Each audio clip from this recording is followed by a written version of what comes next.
Hello everyone. Hello everyone. Sorry for the delay. Sorry for the delay. Like we duly notified us earlier this week that we shall be going live today to discuss an important topic. Something that has to do with development. Of course, we know what development is all about. So today we wish to discuss, as it concerns us human beings, what has happened in the past and what continues to happen, whether it's actually true as people postulate it to be or not. People have written extensively with regard to development. So we wish at this point in time to address this issue as it concerns us human beings. But before that, we wish to bring some of our discussants here live so that they will join us. All right. Oh, hello. I welcome you, my comrade, my learned scholar, and a distinguished honorable. I welcome you to this our lifetime and our broadcast. So, sorry, I wish to introduce the topic. But before then, I welcome you. Feel free. I will still introduce you. So, to my friends out there, it's Sunday today, and I wish to use this medium to wish you, each and every one of you, a very happy Sunday. Today, some parts of the world actually celebrate the solemnity of Christ the King. Actually, Christ is actually the King, but some parts of the world are not even commemorating that. But wherever you are, whatever you are celebrating, I wish you a happy celebration. And then today we wish to discuss on something we see as it's a double-edged sword. A double-edged sword. I chose to tag it how Europe underdeveloped Africa.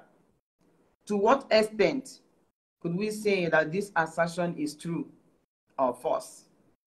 So I decided that we discuss this topic extensively today and see if actually Europe underdeveloped Africa, or is Europe underdeveloping Africa, or Europe underdeveloped Africa, or should we say that Africa underdeveloped themselves, or should we say Africans are underdeveloping themselves? So to what extent shall we make claim to this assertion of underdeveloping Africa or underdeveloped Africa? But before that, we cannot just discuss that topic without looking into what development is all about. So at least we should know what development is all about, and then now see whether Europe actually underdeveloped Africa. We'll now see whether Europe actually underdeveloped Africa, or Africans, do they actually underdevelop themselves? Now, let's see, what is development? For instance, what is development? For me, I would always say development will have to do with change. Becoming what you are not used to be. Sometimes some philosophers will call it a paradigm shift. You used to be here, and then you want to grow. You shift. So development for me is a process that creates growth. A process that creates growth, progress, positive change, or the addition of physical, economic, environmental, social, and demographic components. So many things that have to do with development and change. Now, what are the purposes of this change? The purposes of this change or this development? Now, one could say the purpose of this development is to rise to a certain level where you were not before. Rising to a certain level you weren't before. And then, but the problem still remains. Why is it that some persons have refused to rise from where they were before? Why has some people have remained to the state where they were before and then continue to apportion blame to some certain persons, like, or some individuals? Why? Now, since development has to do with rising to a set, now, why can't you rise? Why have you refused? These are things that has bothered so many persons, and they has bothered us too, and me personally. And then I've decided that we discuss this topic today. Like I always say, no one has monopoly of knowledge. And I always say it before I start every of my conversation here on live, that opinion remains an opinion. And everyone is entitled to his or her own opinion. And I would always say it. No opinion is superior to each other. However, there are some opinions that are universally accepted.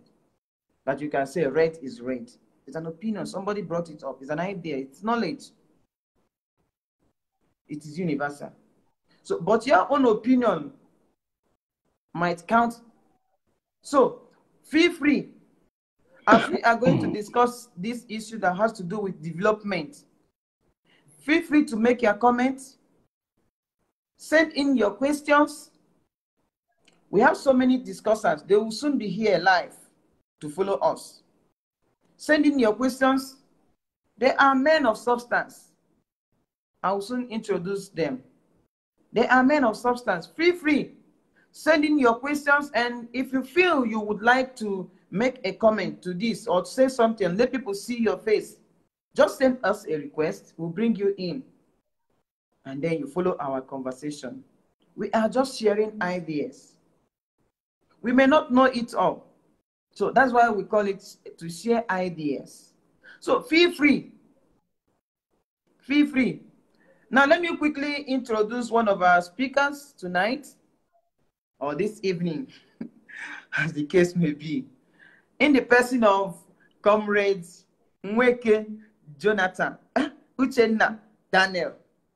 Sorry to... Sorry, my erudite scholar, I have so many names here. I have so many names, the conflicting of names. So, Nweke Daniel Uchenna is an erudite scholar. Of course, he's a material. There is an all-rounder. He's a philosopher per excellence. He's a writer. So there is no field you will call on him that he will not give you his best. He's an orator. He's a mathematician. So where do I start to introduce him from? So he has it all, but he's not God. So he has his own limit too. He has his own limitation. But what I'm saying in essence is that he's here to give us the best. And I can account on him. He has the stuffs.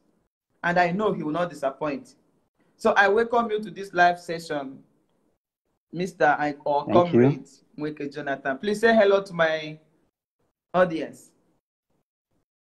Thank you. Hello, everybody. Hello. Thank you. All right. So if you can, please increase the volume of your phone or your system. Okay. Increase the volume so that people could hear you. Okay. Yeah, increase the volume so people could hear you. Okay, is it better now? Is it better now? Yes, I can hear you. Is it better now?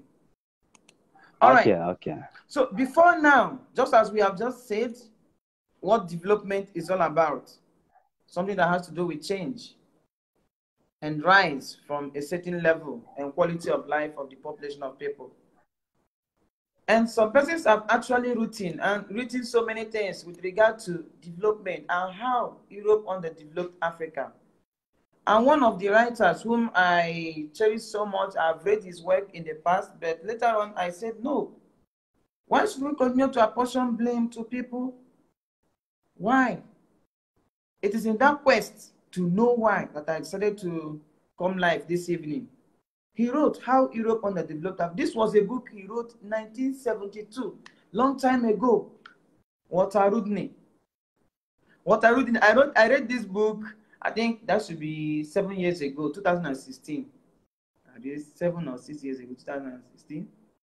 And it made a very big impression on me. But recently, I've come to realize or understand that, I don't know, but we should deliberate it here to see if actually what he said is true. It's an opinion, and he's entitled to his own opinion. And I'm also entitled to my opinion. And every discussant here, they're also entitled to their own opinion. So you don't have to crucify anyone. But before we kick off this conversation, please share this live broadcast, share it to your timeline, comment on it, invite your people to follow us, invite anybody you know that could make a meaningful contribution to this live session to join us. This is something that concerns us. Let us have an encounter, a discussion, an idea, to share ideas together. Now, Walter Rudney described this underdevelopment of Africans as, he painted an image that one could ordinarily avoid some certain persons because of what he painted in his book, a book he wrote in 1972, long time ago. And he described how Africa was deliberately exploited and underdeveloped by Europeans.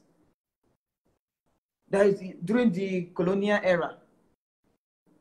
He described how they were deliberately exploited and underdeveloped. That was a book he wrote in 1972. And prior to writing this book, this exploitation has happened. What still kept us, or Africans, to this? What still kept Africans to this level, to the level we are now? And one of his major or main arguments throughout the book is that Africa developed Europe. Now, is it true? To what extent is this assertion true, that Africa actually developed Europe and then Europe underdeveloped Africa?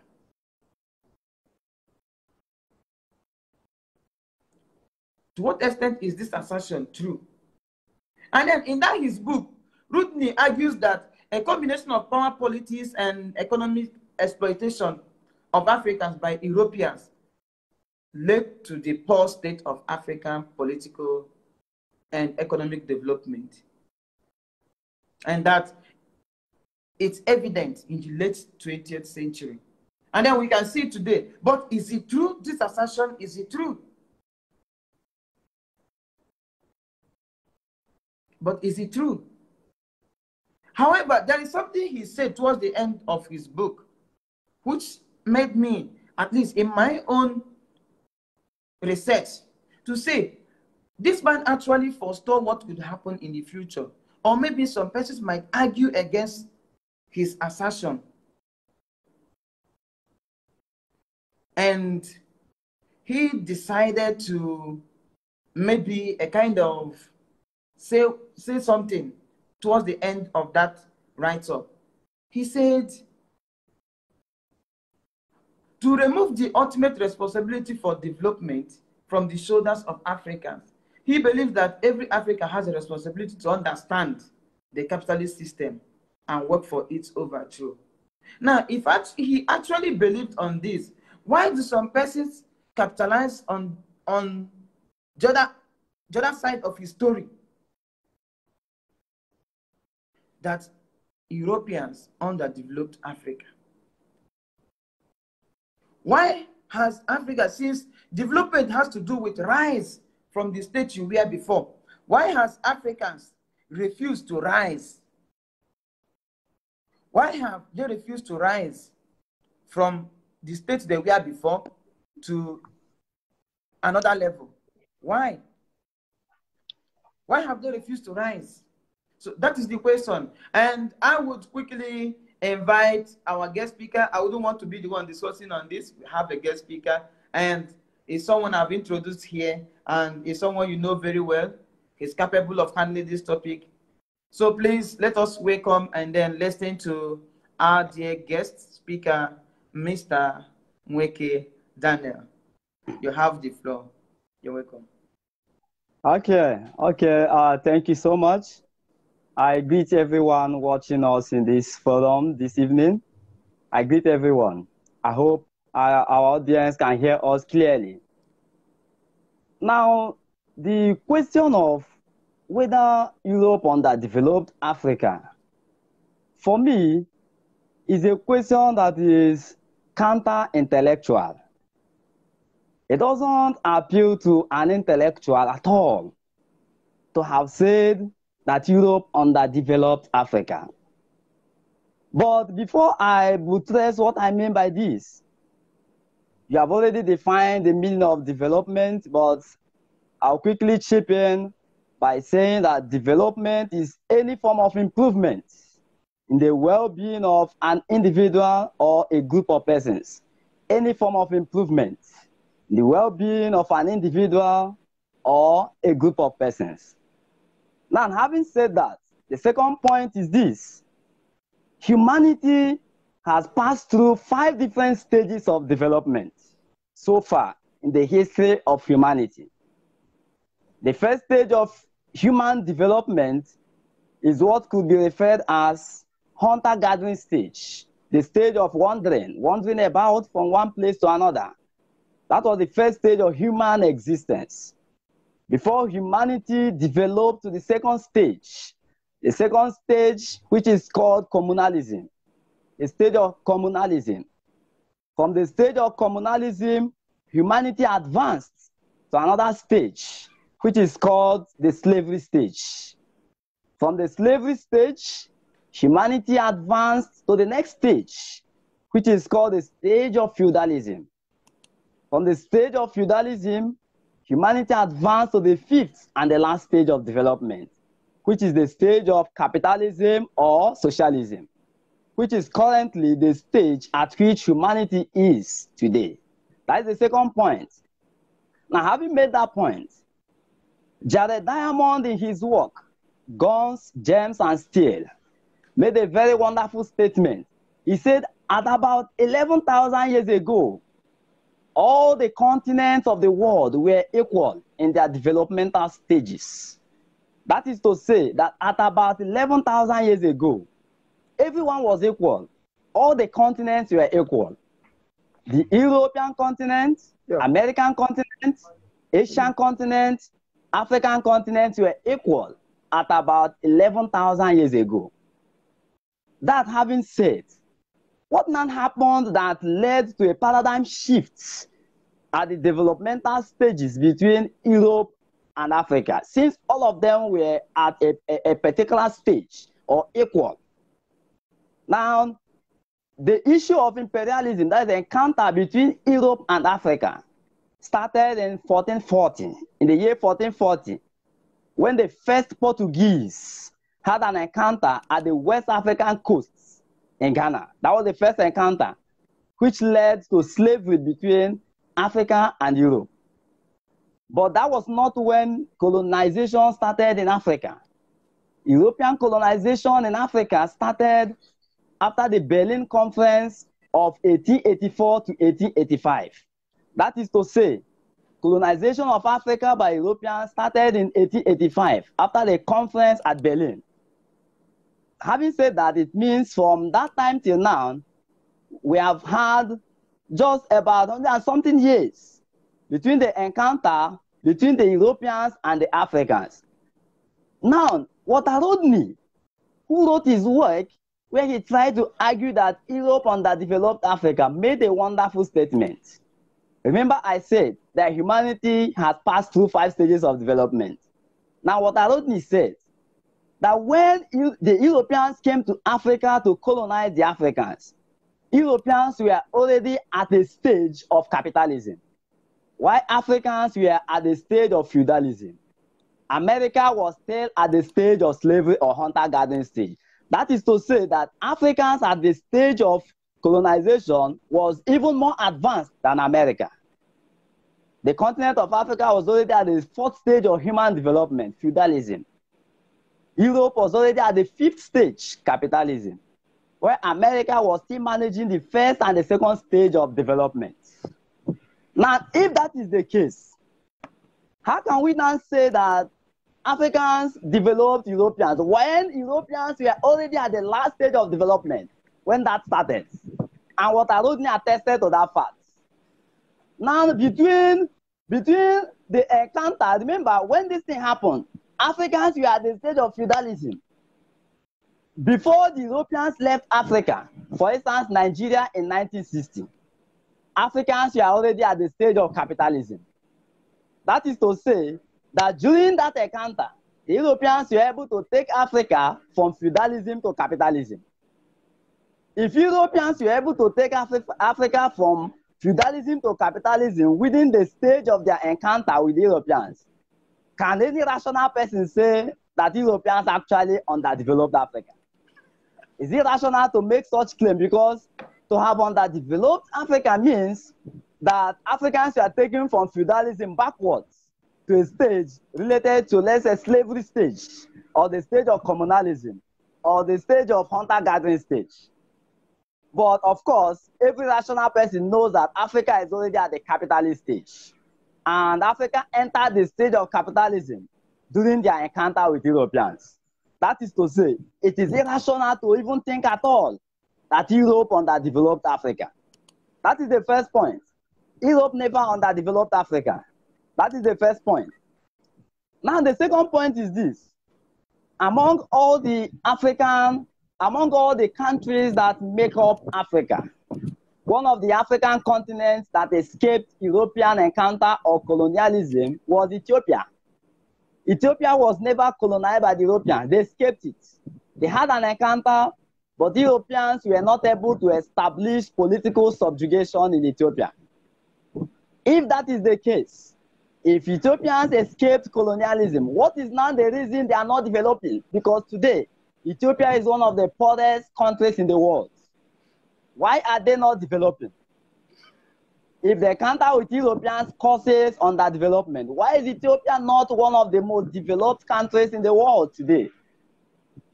Now and again, remember I said, in the whole world, only 10 countries escaped colonization by Europeans. Only 10 countries. So the United States of America, we know today as the #1 economy in the world and the world power in the world, was one of the countries brutally colonized by the Europeans. In fact, when the Europeans encountered the American soil, they destroyed Cuba and Hispaniola, the place called Cuba and Hispaniola. All the inhabitants of that place were brutally destroyed. But today, you can go to Cuba and Hispaniola. If you go there today, you can see what is happening today. America, over the years, has successfully become the world power, despite being colonized by the Europeans. So how can one now say that the reason Africans are not developing is because they were colonized? That is the second point. It doesn't make sense. The first point is that at the time of colonialism or encounter with the Europeans, Africans were backward. They were at the fourth stage. Europeans took them to the last stage, which is capitalism. That is the first point. Now the second point, Ethiopia is an African country that was not colonized by the Europeans. And today, it is one of the least developed countries in the world. That's the second point. What is now their problem? Now the third point, United States of America today, which is the world power and the best economy in the world, strongest democracy in the world, was one of the countries brutally colonized by the Europeans. Today, it has managed to gain the status quo of world power. How did they do it? That is the question. Now, having said that, I will not take a position, and my position is that Africans are actually underdeveloping Africa. Africa is underdeveloping Africa. And how are they doing it? They are doing it, for me, they are doing it through two factors. There are two ways Africans are underdeveloping Africa. The two of them, the first and the most important one is through their ideology. African ideology. What the Germans call Weltanschauung. Ideology, worldview. Because the way you view reality will determine the way you approach reality. And the way you approach reality will determine how you develop. The African man's view of reality is from a materialistic point of view. A typical African is materialistic. If you come to Nigeria, anytime we want to say any prayer in Nigeria, we usually end it with long life and prosperity. That is a materialistic type of prayer, long life and prosperity. Every African wants to live long and want to be prosperous. Because you want to be prosperous and live long, it leads to another, the second factor, which is what? Bad leadership. Bad leadership.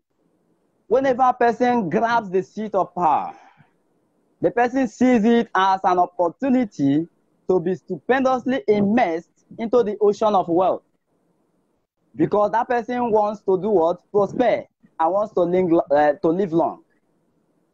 Because of that, just give somebody local government chairman in Nigeria. Give somebody world councillor in Nigeria. We need a space of 2 months. The young man who used to be a poor man will automatically become one of the richest in his community. Why? Because politics has been seen as an opportunity to become rich. Why? Because our worldview is materialistic. A typical European, if you go to Europe, if you go to America, if you go to Asia, you see, the white typically wants to be comfortable and not to be rich. It is not every white man that wants to be rich. The idea is I want to be comfortable, have my daily bread, have my basic necessities. But a typical African wants to be rich. He wants to be rich. He's not to be comfortable, to be rich. And that is why you encounter a typical African who is studying medicine and surgery. Ask him his role model. Somebody studying medicine and surgery or engineering, ask him his role model. He will tell you one of the musicians. From the musicians, he will tell you, in fact, you will see the people will be mentioning. You will never see him mentioning great men like Isaac Newton, Michael Faraday, great scientists. Why? Because he sees those musicians flaunting money. He sees those musicians throwing money up and down. The idea is not to develop something that will enshrine his name on the sound of the world or make him to be permanently remembered. The idea is to have money. That is the ideology of a typical African. Because of that, anything an African does, he does it with the mindset of having money and not to make a positive impact. So a typical African man is therefore led by impression without impact. Typical African man wants to impress, but doesn't want to impact. That is why you see what we are suffering in Nigeria. You can imagine that Sani Abacha died so many years ago, one of the leaders of Nigeria. But for the past 18 years, Nigerian government has been able to recover not less than $4.6 billion, allegedly looted by Sani Abacha when he was on seat. $4.6 billion. Recovered, the ones that have been recovered, looted by just one person. You can imagine what others looted, even those who are alive. If you try to unearth what they looted, you'll be amazed, you'll be surprised that these men have looted billions and trillions of dollars. Why are they doing that? Because the ideology is materialistic, not to make a change. So the problem of Africa is ideology. And if you want to make a change in Africa, there has to be a revaluation of ideology, a revaluation of our value. If we want to develop, we have to change our value.